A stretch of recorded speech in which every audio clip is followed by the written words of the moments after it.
So what if the most sophisticated blueprint for dismantling modern crony capitalism isn't actually found in some modern economics textbook? Right. What if it's hidden in plain sight inside a 1,400-year-old ancient manuscript? I mean, think about that for a second.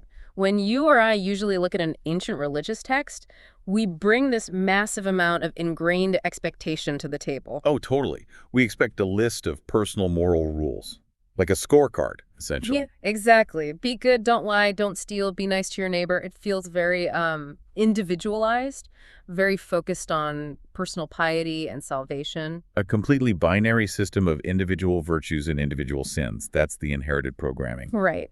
But what if we've been reading these texts entirely wrong? What if, instead of just a list of personal moral commandments, we're actually looking at a highly complex, meticulously engineered blueprint for a socioeconomic system? That is the exact mission for today. Yes, welcome to this deep dive into the text. Today we are looking at the raw text of a specific foundational document, the opening sequence of a chapter in the Quran known as Surah An-Nisa, or the Women. And the goal for you, listening today, is profound. We are going to completely reverse engineer our inherited mental programming about power, wealth, and how human society is fundamentally structured. But to do this properly, we have to strip away centuries of cultural baggage, right? We have to ignore the surface-level assumptions. We really do. We have to look at the raw structural engineering of the text itself. Because before this specific chapter mentions any legal rulings or marriages or inheritances, it sets up an unfiltered description of how a society operates. So let's jump right into it. Let's look at the very first verse. It begins with this sweeping universal address. It says, "O mankind, fear your Lord, who created you from one soul and created from it its mate and dispersed from both of them many men and women." Okay, stopping right there.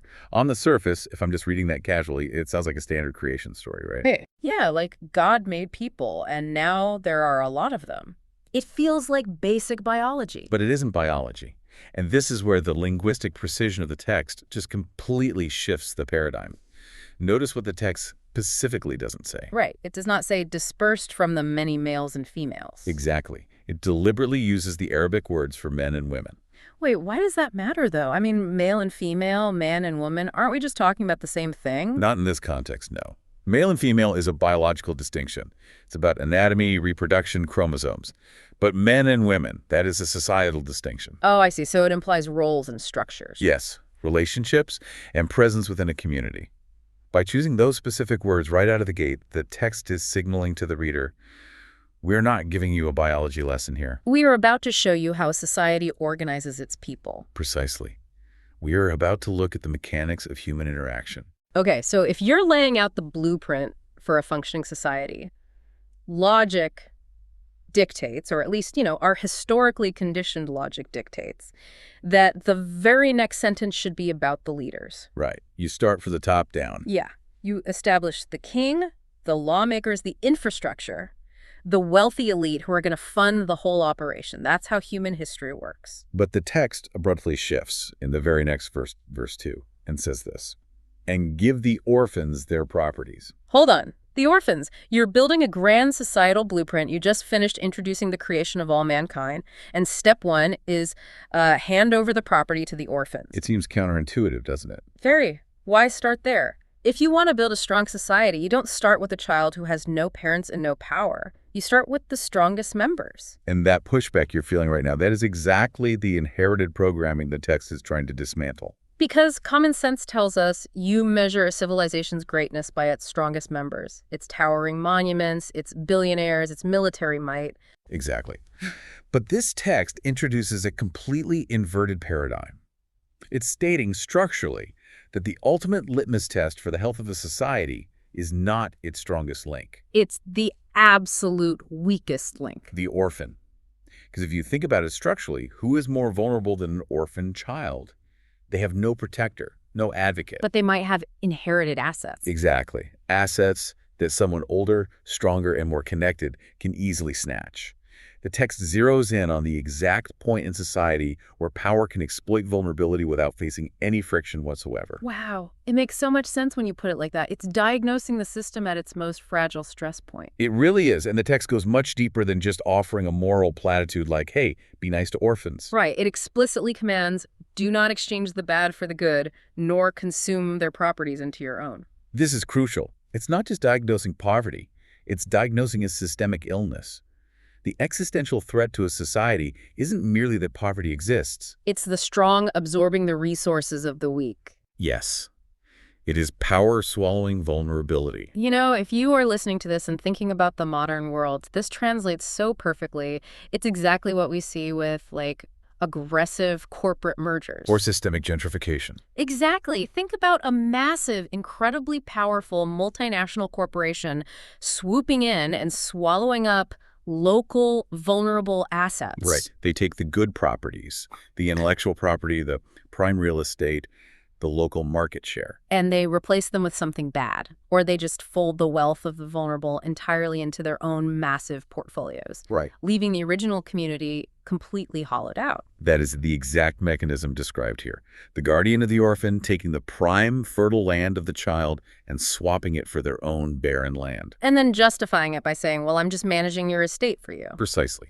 The text is identifying the imbalance of the scale right out of the gate. Yeah. Long before it ever talks about how to pray or fast. It's basically saying that if the strong are devouring the weak, the system is fundamentally broken. It's dead on arrival.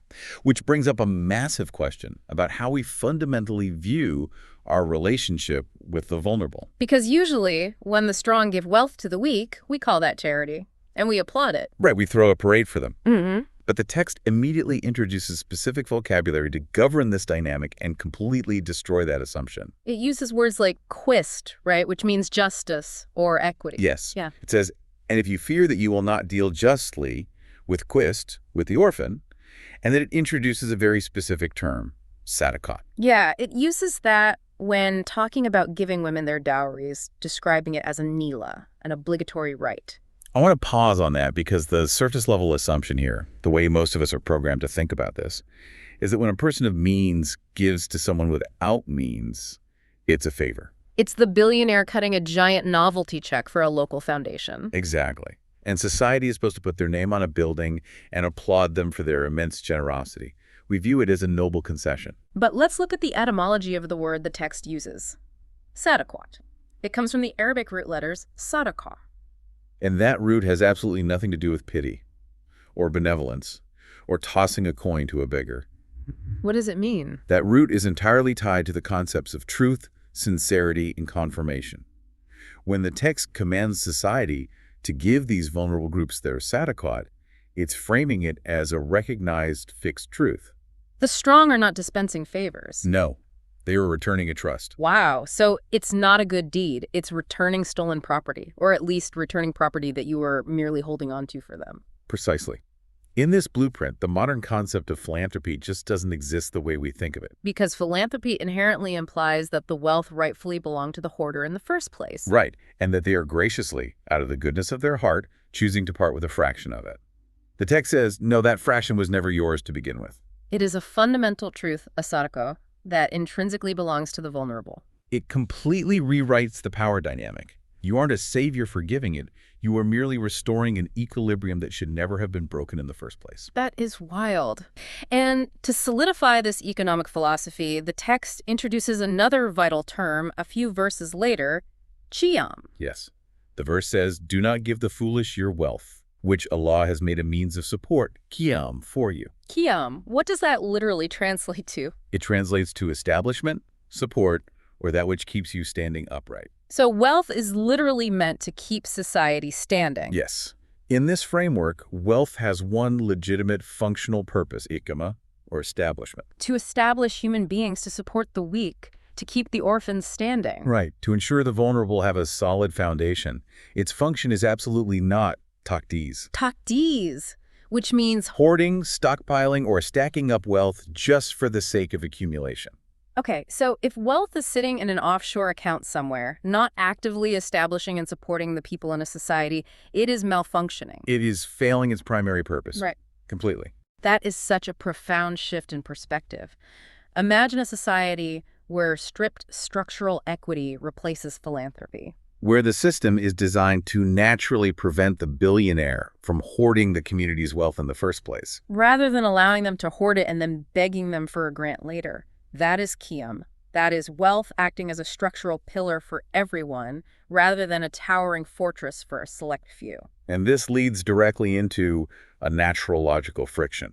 Because if wealth is meant to establish people, and we are structurally bound to support the vulnerable, what is the end goal? Right. The text says, and test the orphans, then if you perceive in them sound judgment rush, deliver to them their property. Wait, rushed, sound judgment, maturity. Yes, capability. Independence. Okay, let me push back here because this is where a lot of modern socioeconomic systems get stuck. If the strong are constantly mandated to support the weak, doesn't that just create a massive permanent welfare state? That's the standard argument against it, yeah. Doesn't that just keep the weak perpetually dependent on the strong? Which actually just reinforces the power dynamic. The strong stay the benefactors, and the weak stay the dependents. And that right there is the brilliant distinction between a society that manages need and a society that ends need. You are entirely right about the welfare state. A society that merely manages need will keep the vulnerable dependent forever. Exactly. They will hand out just enough charity, just enough welfare to keep people from starving, but structurally, the leverage never shifts. It is an incredibly insidious way to maintain control under the guise of benevolence. The powerful get to feel good about themselves while ensuring the weak can never truly challenge them. You see this all the time. Systems that are designed to alleviate the symptoms of poverty without ever curing the actual disease. Because curing the disease would mean the powerful lose their leverage. It would mean introducing real competition. Exactly. But look at what this text demands. It says, no, you test them, you train them, and the moment you perceive rushed in them, the moment they reach capability and independence, you hand over their capital entirely. You deliver their property. The objective of this societal blueprint is to transform the weak into independent, self-sustaining entities. The goal is to make the guardian obsolete. You do not manage their need, you aggressively end it. That is staggering. And let's just take a second to look at the big picture here. Think about where we are in this text. We're only 5 or 6 verses into this chapter. Yeah. And up to this point, there has been absolutely no mention of religious rituals. None. No mention of how to pray, what direction to face, how to fast, what to wear. It has been 100% focused on preserving rights, preventing the strong from devouring the weak, defining wealth as a structural pillar, and empowering the vulnerable to reach true independence. It is making a massive, unignorable philosophical claim. It is saying that if these socioeconomic principles vanish from a society, any religious facade you drape over it is entirely empty. It's like printing counterfeit money. It might have all the right watermarks on the surface, the beautiful buildings, the perfectly recited prayers, the outward piety. But there is zero actual gold backing it up in the vault. The currency is worthless. Which brings us to a critical juncture. And we have to tackle this head-on because it involves perhaps the most heavily debated, often misunderstood phrase in this entire text. Right. A phrase that for generations has been extracted from its context and used to justify the exact opposite of everything we just discussed. The text later introduces the phrase, men are Qiyam over women. Right. The term Qiyam, often translated in English as maintainers, protectors, managers, or sometimes even rulers. Let's be completely honest about the inherited societal programming here. For centuries, this single sentence has been isolated, stripped of all surrounding context, and read as a divine declaration of absolute patriarchal dominance. It has been weaponized to justify inherent male superiority, to mandate emotional, financial, or even physical control over women. It's read as an identity badge, like, I am a man, therefore I am inherently in charge, and you must submit. But if we apply the strict methodology we've been using today, if we read this text structurally and sequentially as a socioeconomic blueprint, that interpretation completely shatters. You cannot divorce this verse from the verses that immediately precede it. What were we just talking about? Orphans, wealth as a trust, justice, sadaqat as a fixed right, Qiyam as establishment, empowering the weak to reach independence. Exactly. Preventing the strong from eating the weak. The preceding sequence was entirely fundamentally economic. Therefore, the term Qawamun must be understood as an economic and societal function, not an inherent biological superiority or an identity badge. And the text actually proves this internally. It immediately provides 2 explicit reasons for this maintenance. It says, by what Allah has favored some over others, and by what they spend of their wealth. Notice the phrasing there. It doesn't say because he favored men over women. It explicitly says some over others. It's acknowledging a structural asymmetry in resources.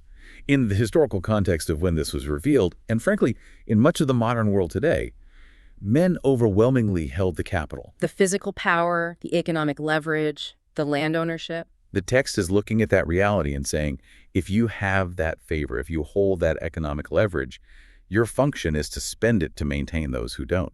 This is a massive conceptual breakthrough. The text is defining men, at least in this specific socioeconomic sequence, by their action. It is defining them by the movement and flow of resources. Favor plus spending equals maintenance. It is a functional flow from the strong to the vulnerable, and the implication is terrifying for anyone trying to hoard power.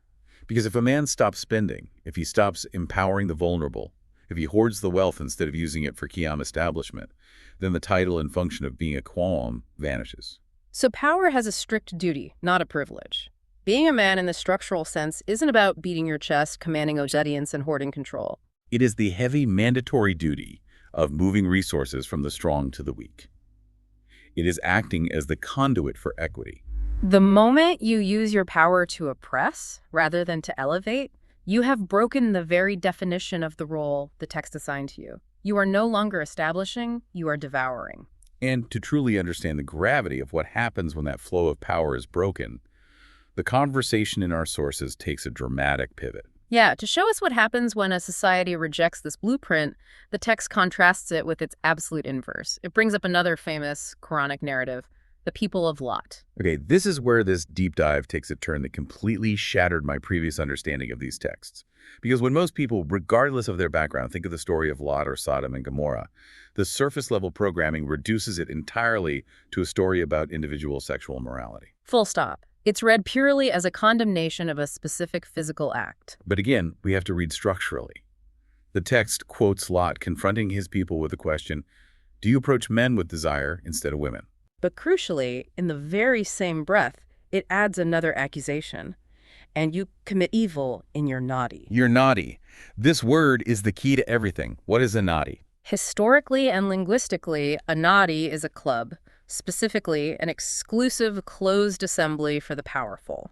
It is the VIP room. It is where the elite gather, far away from the commoners, the vulnerable, and the orphans, to make decisions, hoard wealth, and protect their mutual interests. So let's connect the dots here. If the ideal society, the blueprint outlined at the beginning of Surah An-Nisa, is one where power, protection, and resources flow outward from the strong to the vulnerable. Represented structurally by the men with capital flowing to the orphans and women. Right. Then the people of Lot represent the exact terrifying inverse of that blueprint. Precisely.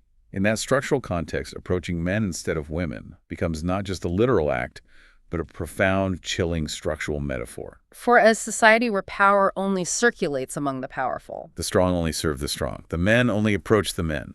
The wealth never leaves the VIP room. This is the most crucial analogy for anyone listening to grasp today. Think about modern crony capitalism. It is the perfect, flawless manifestation of the Nadi economy. You have billionaires exclusively funding the vanity projects of other billionaires. You have politicians who only clear pathways, write tax loopholes, and create zoning laws for their inner circle of elite donors. You have giant bloated banks bailing out giant bloated corporations, while the orphan, the innovator, the small business owner, and the vulnerable are locked outside the club. The evil the Munkar mentioned in the text regarding the Nadi isn't just an isolated individual act committed behind closed doors.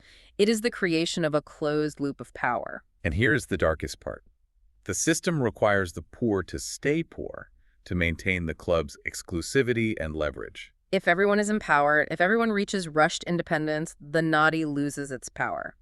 Therefore, the Nadi economy must actively suppress the weak to feed the strong. It's like a city's plumbing system, but the pipes are engineered to only loop back into the same 5 mansions on the hill. The water just circulates between those 5 houses, while the rest of the city down below is literally dying of thirst. And the people inside those mansions look at each other, clink their glasses, and congratulate themselves on how flawlessly the water is flowing. They think the economy's booming because their economy is booming. That is exactly what the Nadi is. And our sources take us even deeper into the linguistic roots of this concept to show just how pervasive human psychology makes this. The exploration dives into the etymology of the word Nadi. It comes from the Arabic root concept of calling, or nida. Right. A club is defined by a call, like an echo chamber. A club is entirely defined by who is called into it and who is deliberately kept out. To truly understand how this echo chamber works, we have to map out 4 distinct scenes of calling presented across the broader text of the Quran. This mapping reveals a cosmic battle between 2 very different types of calls. The first scene is found in a chapter called Al-Imran. It says, "We heard a caller calling to faith." This is a call directed outward, toward God. It is a universal call meant to transform the human being from the inside out, stripping away the ego and the worship of wealth. It's a broadcast. Anyone, regardless of their status, can tune in and answer it. Exactly. The second scene is in the chapter Qaf. It says, the caller calls from a near place. This implies that the truth, the demand for justice, the demand for equity, isn't some abstract, distant philosophy that you have to climb a mountain to understand. It is close. It is immediate. It is the orphan standing right in front of you. But then we get to the third scene in a chapter called Fusilat, and things start to change. It says they are called from a distant place. Now, it's not that the truth actually moved away. It's that human beings have alienated themselves so deeply inside their hoarding, their echo chambers, and their mansions on the hill that the call to justice sounds faint. It sounds foreign. It sounds like it's coming from another planet because they have insulated themselves with wealth. Which leads to the ultimate, inevitable clash in the fourth scene from the chapter Al-Alaq. It describes a tyrant, someone actively trying to stop the flow of prayer and justice in society.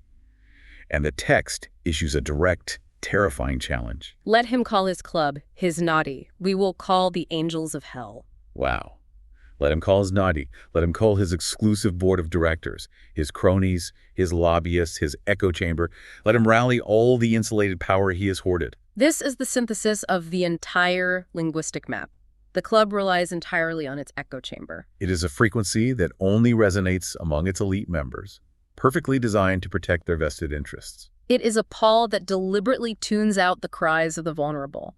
But God's call shatters the club. It demands universal equity. It demands that the locked doors of the Nadi be kicked open and the hoarded wealth be distributed for Qiyam to establish the weak. So what we're looking at is a massive grand map of how societies either thrive or collapse. On one side, we have the path of guidance. On the other, the path of decline. And what the sources show us is that this isn't just random chance or historical luck. It is a highly predictable, structural, and psychological progression. If we trace the path of decline outlined in the text, it is chillingly methodical. It begins with forgetting the signs, ignoring the fundamental truth that wealth is a trust, not a personal achievement. Which inevitably leads to losing the prayer, which we must unpack in a moment. Right.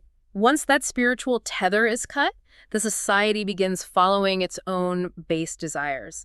This naturally leads to the hoarding of power, the creation of the Nadi, the crony capitalism, and ultimately, the worship of false idols. But we aren't necessarily talking about bowing to stone statues here. We're talking about the idolatry of systems, the worship of capital, the deification of the self. It's the progression of rot. It starts invisible and ends in structural collapse. But then look at the path of guidance we've mapped out today. It starts with acknowledging servitude, realizing you don't actually own everything you have. You are just managing it temporarily. That leads to establishing prayer, which then organically flows into giving wealth as a known right satokar. Which leads to empowering the weak rushed, which ultimately results in a society of quist justice. Now, this raises the single most critical question of our entire deep dive.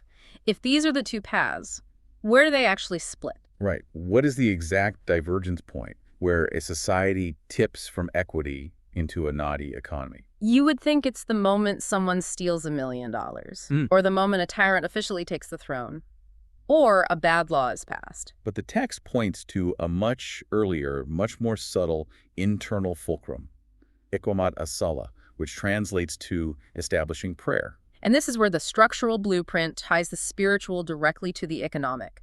And I have to admit, when I first read this, I struggled with the connection. Because, again, inherited programming. Yeah, exactly. I always thought of prayer as just a personal meditative practice, something you do in your room to feel peaceful. What does that have to do with corporate mergers or orphans? This is the final piece of inherited programming we have to dismantle. In this framework, prayer is not just a personal meditation. It is a highly structured physical and psychological recalibration of the human ego. It is the constant daily acknowledgement, multiple times a day, that you are not the ultimate sovereign. No matter how much money is in your bank account, no matter how many people report to you, You answer to a higher scale of justice. You bow. Your forehead touches the exact same dirt as the poorest person in your society. So mechanically, if that spiritual connection, the prayer, is lost or becomes a hollow, mindless ritual, the ego expands to fill the void left behind. Exactly. If the prayer is lost, the psychological mechanism that keeps the ego in check is broken.